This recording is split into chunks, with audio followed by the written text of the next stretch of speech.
Welcome into the UConn blogs, UConn Don't baseball. start yet. Don't start yet. Oh, we're not live? We're live on Facebook. We can just let people in right Okay. now. And then we're about to be live on YouTube as well. That works. What should I tweet right before we go live? Or should I just retweet whatever? I'm tweeting the thing right now. And then we can just start. I tweeted the thing out. You guys can retweet it and we're good. Okay. Yeah, I can go in the dugout. Do it. So we're good? All right. Hello and welcome into the UConn baseball pregame show here at the UConn blog. We've got me, Daniel Connolly, Aman Kidwai, our baseball writer, Luke Swanson, and then our photographer, Ian Bethune, who is live in South Bend at the game. So we're going to go to him first. He's got to look at the field. Ian? Well, I got here a little while ago. UConn just finished infield, and now Michigan's out there. There seems to be a predominantly Michigan crowd here right now. Obviously, it's about 2 hours away from here, but the UConn parents are definitely here. They were loud before, for sure. Looks like nice weather, right? It's absolutely beautiful weather here. It's 88 degrees right now. Sunny, not a very little clouds in the sky, as you can see. It's warm. I'm in the shade, thankfully. How's the stadium? Stadium's beautiful. I didn't really get a chance to do much today because I flew in today. But from what I mean, I'll give you guys a quick little tour of the stadium here. You can see how nice. I mean, it's beautiful. It's obviously turf, but it's a small little stadium, but it's beautiful here. Absolutely. Right. A place UConn has experience playing too in the old Big East. Also, I don't think you can see it in there, but wherever their football stadium is, UConn won and is undefeated against Notre Dame. Just always need to mention that. True story. That's part of the plans tomorrow, depending on what happens tonight. Obviously I want to win. I'm hoping for the win. I know they're going to win. So that way I can come to the first game tomorrow and go over and come on campus and tour, walk around. I don't think I could do a stadium tour, but, I said in our little work Slack before that I wish I had worn the women's championship T-shirt that we sell on the UConn blog site instead of the men's. It would be more appropriate for being at Notre Dame. Right. That would be a nice flex. You should plant a UConn flag somewhere. That's what you should go for. That'll be next time for me for sure. But as you can see, I got the men's shirt on right now. You can get it on our store through our website. Yeah, for sure. Good shout there. Ian, I know you said you can't stay super long. So do you have any hot takes / predictions for this game or for the entire regional? Well, one, I can obviously tell you that the Notre Dame people here are not rooting for Michigan. Makes sense. That's kind of obvious. Expected. Yeah, that's kind of obvious here, But no, I'm expecting, Austin Peterson's on the mound tonight. He's been pretty good. He's a Purdue transfer, so he probably played Notre Dame before. I didn't actually get a chance to look, but he's got great stuff, and I think he's going to be the difference tonight. If they can get him to go 6, 7, 8 innings, he makes a big difference with this team. Obviously, the bullpen's rested, but you can get him and go long weekend. You got to win. You got to win 3 games, and you might end up playing 4 or 5 even. Right. For me, at the plate to watch is Eric Stock. That part of the lineup is pretty incredible. When you think about this, Reggie Crawford. I don't know what he's batting tonight, but he's been batting 6th. The guy had 56, 57 RBIs to lead the Big East, and he's batting 6th in the lineup. Right. And you make a good point about the depth of the pitching staff and how important this first game is, because the last NCAA tournament that UConn was in, tournament regional that you were at, they get to that winner take all game 7, and they really just kind of ran out of gas in that game. They didn't have the pitchers left. So it is really important to try and get that early start, get ahead, not have to play an extra game if you don't have to. When whoever you may be facing down the line might be struggling for pitching depth in there. Yeah, you saw that in the Big East Championship where they won the first 2. Then obviously, you lose in that first game on winner take, to force the winner take all game. And they had enough guys in the bullpen to be able to get through and, piece it together. Obviously they had some sort of plan. You have to, you can't say, oh, we're going to win. You want to think that way, but you still got to have a backup plan because you got to be prepared. And it worked out for them. Yeah, for sure. All right. Well, Ian, thanks for hopping on with us, giving us the view from the field. Hopefully we'll be talking to you on another pregame show later this season. I will be here. I'll have photos up for us after the game. Yep. Be sure to check those out when we get there. All right. So to kind of move on with the show, if you haven't been following UConn baseball super closely this weekend, this is kind of a bit of a surprise that they're here almost. I think for a lot of the season, we weren't really sure what this team was going to look like. They started out with a really tough schedule in non-conference play. They had trouble at the beginning. They were below 500 by a pretty good mark for a lot of the season. Then you get into the middle part of the year and they started having COVID issues. They missed a huge chunk of games in the middle of that stretch where they weren't even sure if they were going to be able to make the Big East tournament. And if you can't qualify for the Big East tournament, the odds are probably pretty low that you're going to get to the NCAA tournament. But they come back, they finish the regular season with 7 straight wins. They win the Big East regular season. Luke, you would watch this team from start to finish. Has there been a substantial change in how they've played and how they've executed from way back in February to now, or has it just been a change in the competition that you've seen? I think the major difference that we saw from the beginning of the season to the later parts of the season was definitely the quality of competition, which I think it kind of was a snowball effect once they started playing these Big East teams, and once they started to just start to win games and start to figure out how to hit with runners in scoring position. It's always an issue, really, no matter what year it is. Just kind of putting everything together, putting together good at bats. Even in years where UConn started out with a great non-conference record, they have sometimes had trouble putting together good at bats, and that's something that Peterson has talked about over the years. But that's just something that's kind of snowballed from the non-conference versus going into the Big East schedule. They've definitely picked up some good at bats. They've had some great pitchers come through the bullpen, some kind of hidden gems establish themselves, and we knew that was going to happen. We knew that people were going to establish themselves, and the lineup was going to develop itself throughout the year, and that's what ended up happening. At the end of the year, it was really firing on all cylinders. And we really got to see a developed UConn team by the end of the year. Really well-rounded team, good on pitching, good on defense. And it shows in the RPI at the end of the year. And it shows that in the fact that when they made it in the tournament, they basically had to do anything except for go 2-Q, and they would be in the NCAA tournament. So it's definitely a more fully fledged out team at the end of the year than the start. Right. I mean, you just look at that last series of the regular season that they had with Seton Hall. Those final scores, 11-4, 15-1, 12-4, 10-2. That's like the definition of just a bludgeoning. And then they open the Big East tournament. They have an 11-1 win against Xavier. They had a run in each of their first 6 innings of that game.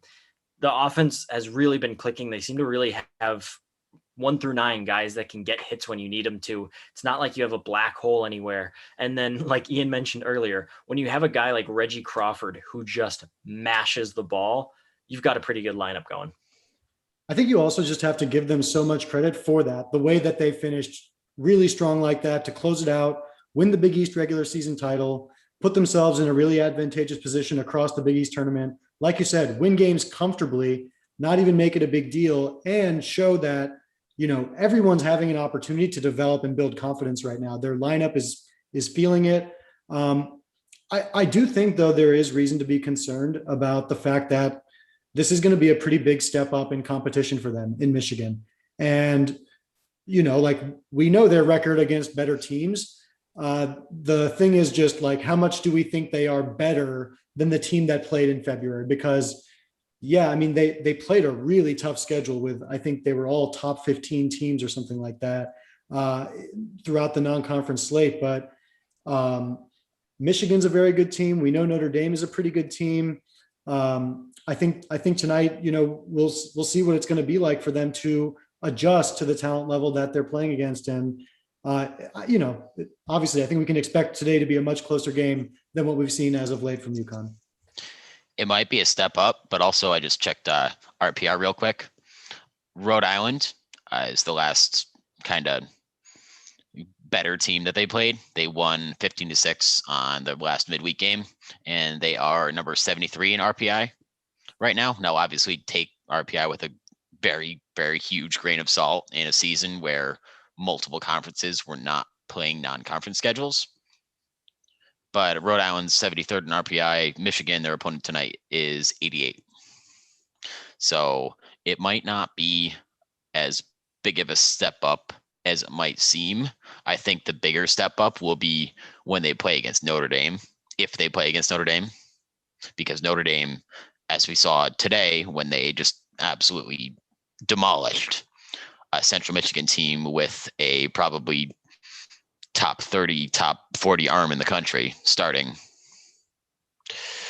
it's going to be it might be a tougher road if they play Notre Dame, especially since they're the regional host, and it sounds like there's a pretty sizable crowd out there. Yeah, I think that was probably my biggest concern coming into this tournament, that, you've had this great run. You've won, I think, 9 in a row, but then I think you stretch it out a little bit and it's been 11 of their last 12. But then you also kind of look at who they played. Is Seton Hall really a great barometer of, I guess, competition? At the same time, baseball is such a weird sport that I think just having that confidence helps. And I think in baseball, especially more than any other sport, you can ride confidence, even if it's maybe to a certain degree false confidence, a pretty long way. So I think that does help. I feel like the lineup's going to have less of an issue than maybe the pitching staff will, just because the lineup's already seen a lot of good hitters this year. They've seen good hitters all throughout the preseason when they've been going up just in practice against Ben Casparias, Caleb Worster, Austin Peterson, those type of guys. So I feel pretty good that the lineup's going to be able to make the adjustments and figure things out. The pitching staff could be a little trickier because, the underlying numbers of this pitching staff are really, really good. But it's one thing to do it against weaker, I guess, mid-major competition. It's another to do it in the NCAA tournament against much better teams with pressure. And I think that's something that this team hasn't really experienced. So they definitely have the talent in the arms, but I think it's just a whole different matter of execution when you get to this point in the season. I think the other thing you want to think about with the lineup is that they're not super dependent on any one player.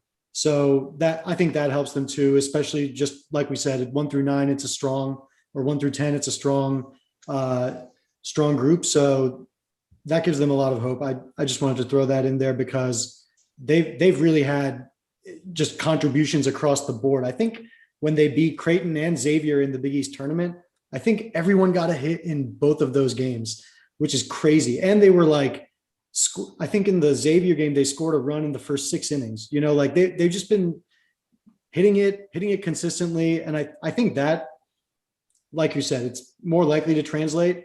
But on the plus side, they do have Peterson, they do have Casparias, and a better, more solid bullpen than they've had in the past, which I think also is a reason for confidence that it's kind of a balanced team that can handle the rise in competition. Right. So let's talk about Austin Peterson. Starter in this game 1, has a 2.65 ERA on the season, 13 starts. Wasn't necessarily expected to be the ace of the staff when the season began. I think everyone would have pointed to Ben Casparias. But Luke, just what has Austin Peterson done that has made him so good this season? Austin has just really been a solid pitcher all year long, just really steady. And it's really shown in his stats, 2.65 ERA, 7-1 as a starter. I know pitcher wins aren't always the best stat, but it's when you have an offense like UConn does, if you pitch well, you're gonna earn that win, more or less. So I think that it's more indicative. And he just ended up taking the Friday spot in the St. John series, and he's really shown solid stuff this year. He's I wouldn't say he's really a ground ball pitcher, but just when you compare him and Casparias, anyone's a ground ball pitcher compared to Casparias, because that dude will just fan the lineup all day long. But he does throw a fastball with a little break in the low 90s, both a 2-seamer and a 4-seamer, and he has 3 off-speed pitches, which definitely, as we again, I hate to keep going back to this Central Michigan Notre Dame game, but Central Michigan's starter, what is his name? Austin Taylor, I believe. He had a ERA in the ones, and he had been getting out MAC opposition just by kind of throwing his 2-seam fastball in the mid 90s and locating really well. And we saw today that you really can't do that against when you start getting up in competition. Like you'll get through one round in the order, but once you get to that second round, it's just not going to work out. So the fact that he has 5 legit pitches is huge. Like as a college starter, it's really big, and it's really going to serve him well tonight, I believe.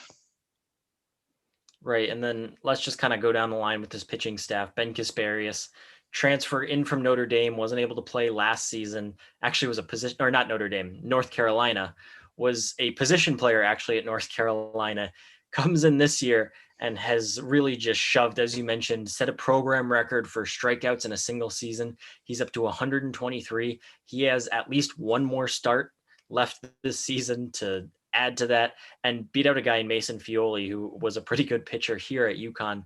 3.07 ERA, 14 starts. He's just got filthy stuff.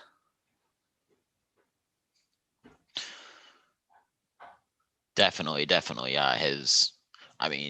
He'll just mow down players in the order, and he's got a huge competitive streak too, which seems kind of silly to point that out for a college pitcher when they all have huge competitive streaks, but he will get pumped. I believe I remember Pender saying that when he gets up there, he's got blood in his eyes. He's just, it's a huge competitive streak, and it's probably because he was stuck as a position player for his years in UNC. He didn't get to let out that pitcher mentality. So yeah, that's just that's kind of, it's kind of corny to say that it's like a game changer for him, that mentality, but it's really something you have to bring at that high of a level if you want to perform like he does, and especially if you want to be a strikeout pitcher. You really have to get into a war with the batter and have that mentality. Right. You just see him on the mound. He's got some, in the best way possible, he's got some very, very strong psycho energy. And I think that's exactly what you want from a guy at the top of your lineup. Looking at the back of the bullpen now, UConn's going into a tight game in the last couple innings. They've got Caleb Worster out there. UConn's just had some pretty incredible closers the last, I guess, 5 years now, when you go way back to the 2016 team that went to the NCAA tournament with Pat Rotolo. And then the year after that, you've got Jack Russell. Move on to PJ Poulin, then Jake Wallace, who arguably had the best season of any college closer ever. It's been Caleb Worster's show ever since Wallace got drafted.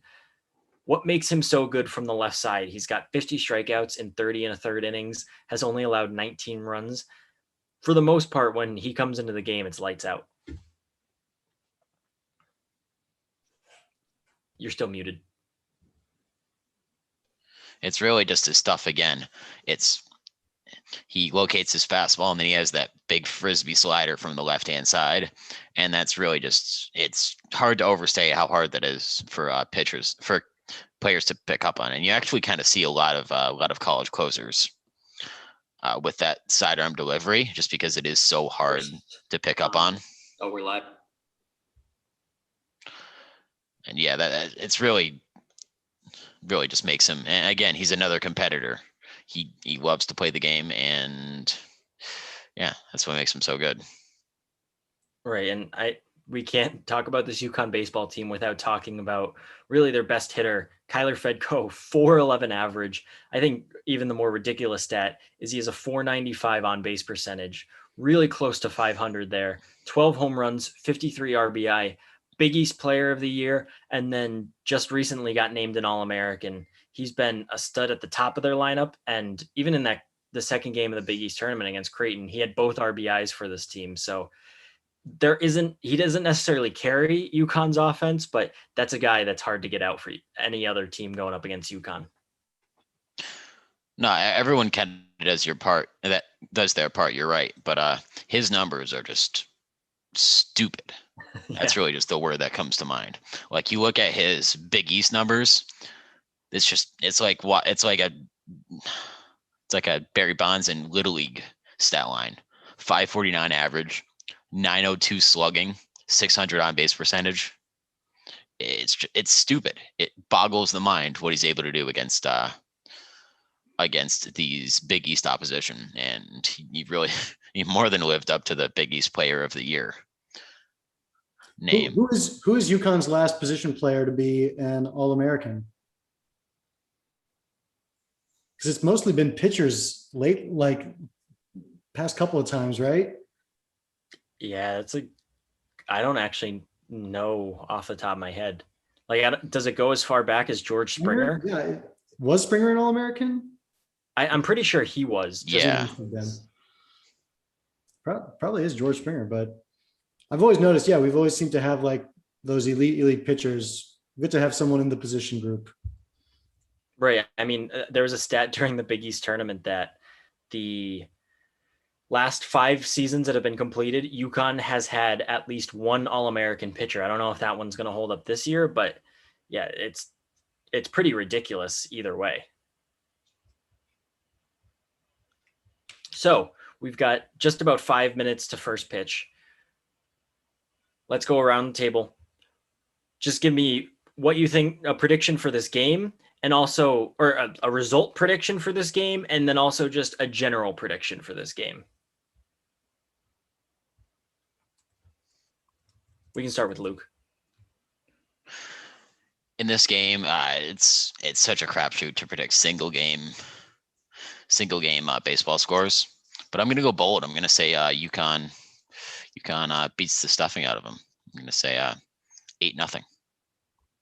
Nice. Their offense is just, again, they're just on a ridiculous run, and I think confidence is running high. And again, I think these things kind of matter more in the college game when you're so close to your teammates and you live with them and you're just interacting with them for the majority of your day. So I think that kind of confidence can feed off of itself, and just this team's operating at such a high level right now that they're going to be hard to beat, I think. Right. I also do have just a quick follow-up to who the last position player All-American was. It was Vinny Sienna, second baseman back in 2015, just as we all expected. They actually had a pretty good run of position player All-Americans. So in 2010, first baseman Mike Nemeth got it. In 2011, George Springer, as we guessed. In 2013, LJ Mazzilli, also a second baseman, got it.